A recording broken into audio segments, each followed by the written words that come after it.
আমার ঘরের জন্য যে কাম হলে না ঝগড়া লাগছে এখন সেটা কাম পড়ে গেছে হাতের ভাতে চাল নাই কিস্তির টাকা নাই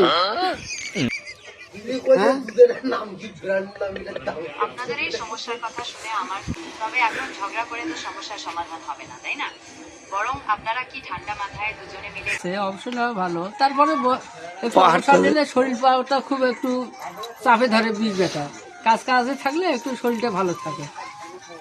হ্যাঁ, তবে হালকা কোনো ব্যায়াম বা হাঁটাহাঁটি শর্টকাট তো কাজ কাম করলে একটু টাকা পয়সা পাওয়া যায়, আনন্দ থাকে ভেতরে, কাজ কামও ভালো লাগে। আপনার কথা একদম ঠিক।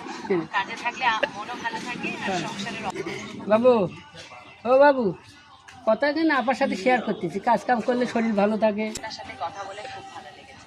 শীতের সকালে এরকম গল্প সত্যি মন ভালো করে দেয়। ভালো থাকবেন, সাবধানে থাকবেন, আর কখনো প্রয়োজন মনে হলে অবশ্যই জানাবেন। তারপরে আবার আরেকটা কথা, বাড়িতে যে সংসার খুব ঝামেলা বনে না বাড়িওয়ালার সাথে, এই করা যাবে করা যাবে একটু কাজ ফেলাই না তার বাড়ি যাবে অশান্তি। আচ্ছা, ঝগড়া হচ্ছে, আমি প্রথমে বন্যা ভেবেছিলাম। পারিবারিক ঝগড়া ঝামেলা আসলেই খুব কষ্টদায়ক।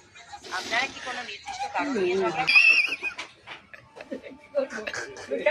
পারিবারিক ঝগড়া বিবাদ আসলেই খুব কষ্টদায়ক। যখন শান্তভাবে কথা বলতে দেবেন না, তখন নিজেদের মধ্যে মনোভাব কিস্তিটা দেই অস্থিরতার মধ্যে শান্ত থাকা কঠিন।